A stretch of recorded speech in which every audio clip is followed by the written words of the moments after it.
আসসালামু আলাইকুম রহমতুল্লাহি ওয়া বারাকাতুহু। সম্মানিত দর্শক, আপনি যদি আজকে কালকের রাজনীতি বা আগামী এক সপ্তাহ রাজনীতি মূল্যায়ন করেন তাহলে দেখতে পাবেন যে বিএনপি নিরঙ্কুশ সংখ্যাগরিষ্ঠতা লাভ করেছে। তারা সরকার গঠন করছে, তারেক রহমান সাহেব প্রধানমন্ত্রী হচ্ছে, তার পছন্দের যারা লোকজন রয়েছেন তারা সংসদ সদস্য থেকে মন্ত্রী হচ্ছেন, প্রতিমন্ত্রী হচ্ছেন।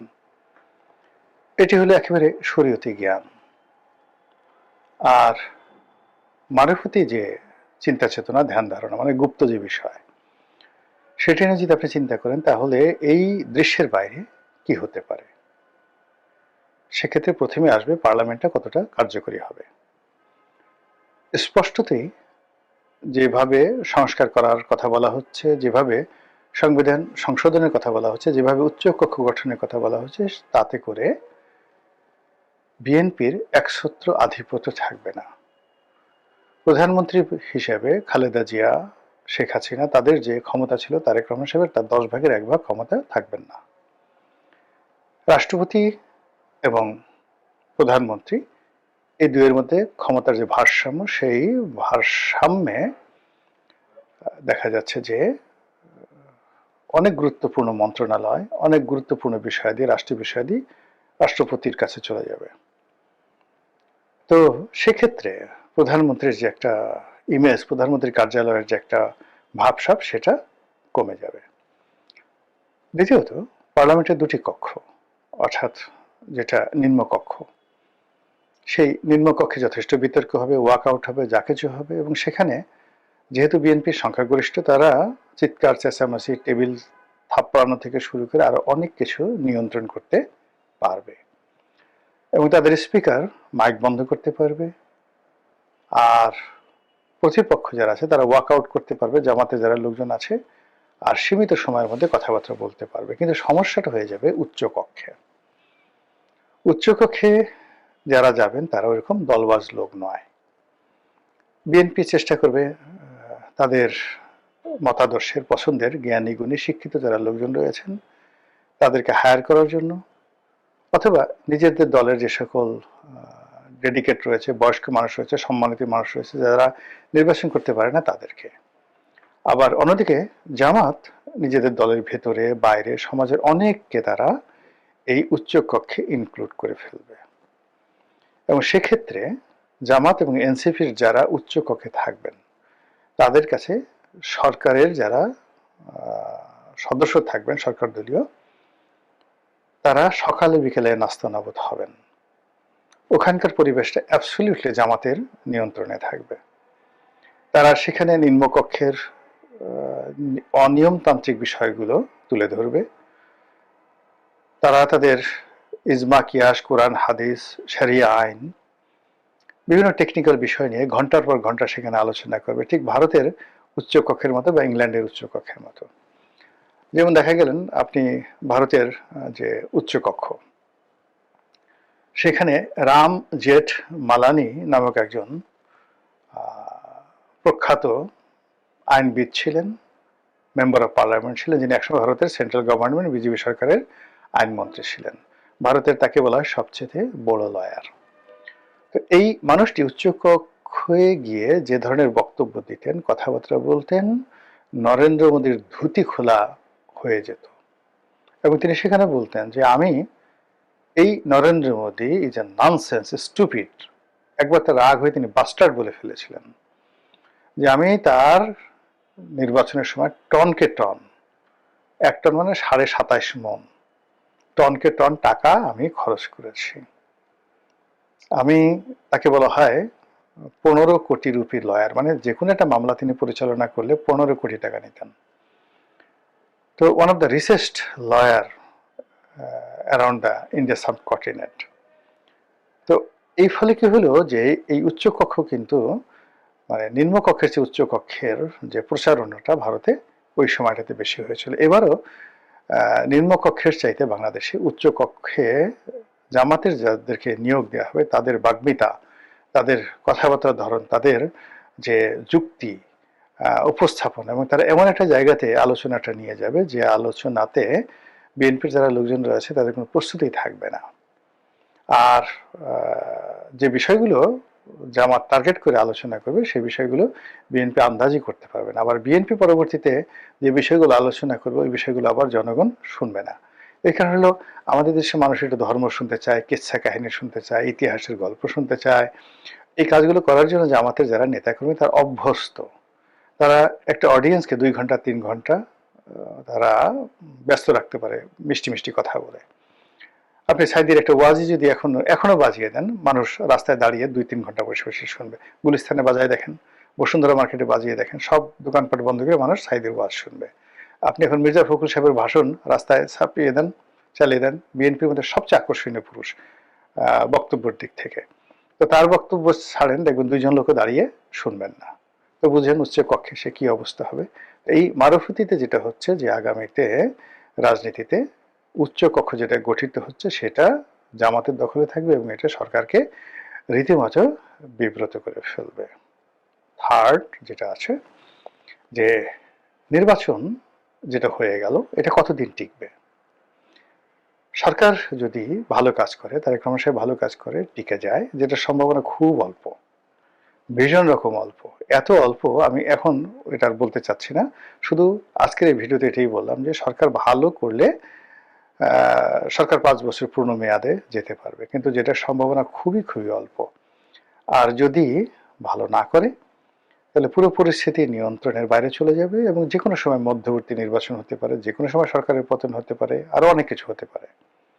তো সেটা কি কারণে হবে, কেন হবে, এটা সময় হলে আপনারা দেখতে পাবেন। আমি শুধুমাত্র ইন্ডিকেশনগুলো দিলাম।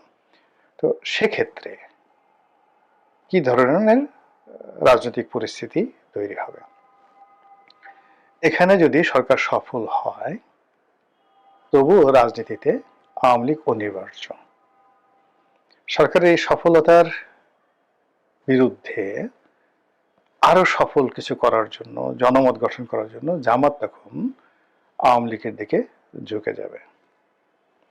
আবার যদি সরকার ব্যর্থ হয়ে যায়, ব্যর্থ হওয়ার পরে পুরো পথ ঘাট মাঠ চারিদিকে শুধু জামাত জামাত জামাত, আল্লাহু আকবার আল্লাহু আকবার, নারায়ে তাকবীর, আল্লাহু আকবার, ইসলামী আইন চাই, তারপরে আল্লাহর আইন চাই, এরকম ইনসাফ ইনসাফ, ইনকিলাব ইনকিলাব, এগুলোতে ভরে যাবে যদি সরকার ব্যর্থ হয়ে যায়।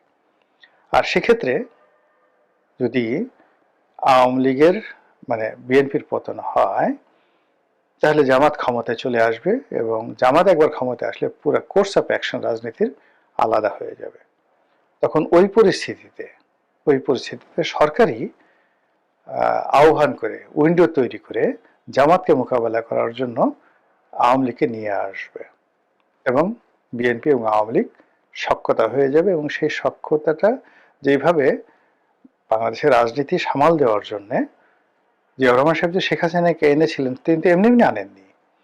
এর কারণ হলো বিরোধী দল না থাকার কারণে, আওয়ামী লীগ না থাকার কারণে জামাত জিয়াউর রহমানের জমানাতে এতটা শক্তিশালী হয়ে পড়েছিল, তখন তিনি বাধ্য হয়ে সেই লং মার্চ করার নামে মাওলানা আব্দুল হামিদ খান ভাসানীকে তিনি নামিয়ে দিয়েছিলেন। কিন্তু তখন তিনি বয়স্ক মানুষ, বুড়া মানুষ, তাকে দিয়ে সেই ভারতের ফারাক্কা লং মার্চ করালেন, কিন্তু কাজ হলো না।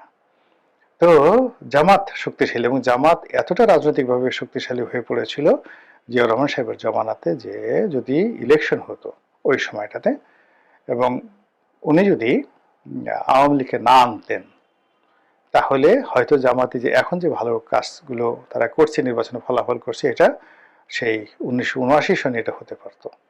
এবং তখন জামাতের যে প্লেয়ারগুলো যারা ছিলেন ওই সময়টাতে খেলোয়াড়, তাদের সঙ্গে আবার যোগ দিয়েছিলেন মুসলিম লীগের নেতারা। অর্থাৎ জামাত এবং মুসলিম লীগ তখন এক হয়ে গেছিল 76, 77, 78 সনে। এই 3 বছর যারা জামাতের রাজনীতি দেখেছে তারা বুঝতে পারবেন যে ওই সময়টায় তারা কতটা শক্তিশালী ছিলেন। তো সেই জামাতকে মোকাবেলা করার জন্য তখন জিয়াউর রহমান সাহেব মাওলানা মান্নানকে নিলেন। মাওলানা মান্নান একসময় সেই জামাতের রাজনীতির সাথে জড়িত ছিল, কিন্তু জামাতের সবকিছু বুঝতেন। বোঝার পরে সেই জামাতকে নাস্তানাবুদ করার জন্য মাওলানা মান্নানকে আনলেন, তাকে মন্ত্রী বানালেন। আচ্ছা, এরপর মুসলিম লীগের শাহজিজুর রহমানকে আনলেন। তারপরে জামাতকে সামাল দেওয়া যাচ্ছিল না। আওয়ামী লীগের অনেক নেতাদেরকে নিলেন, মন্ত্রী বানালেন, বড় বড় মন্ত্রী বানালেন, তারপরে পরিস্থিতি সামাল দেওয়া যাচ্ছিল। জামাত শুধুমাত্র মানে এতটা বড় হয়ে যাচ্ছিল, প্রশাসন থেকে শুরু করে সেনাবাহিনী, নৌবাহিনী, বিমান বাহিনী, সব জায়গাতে শুধু জামাত জামাত। এই যে এখন যে অবস্থা, ঠিক ওই রকম।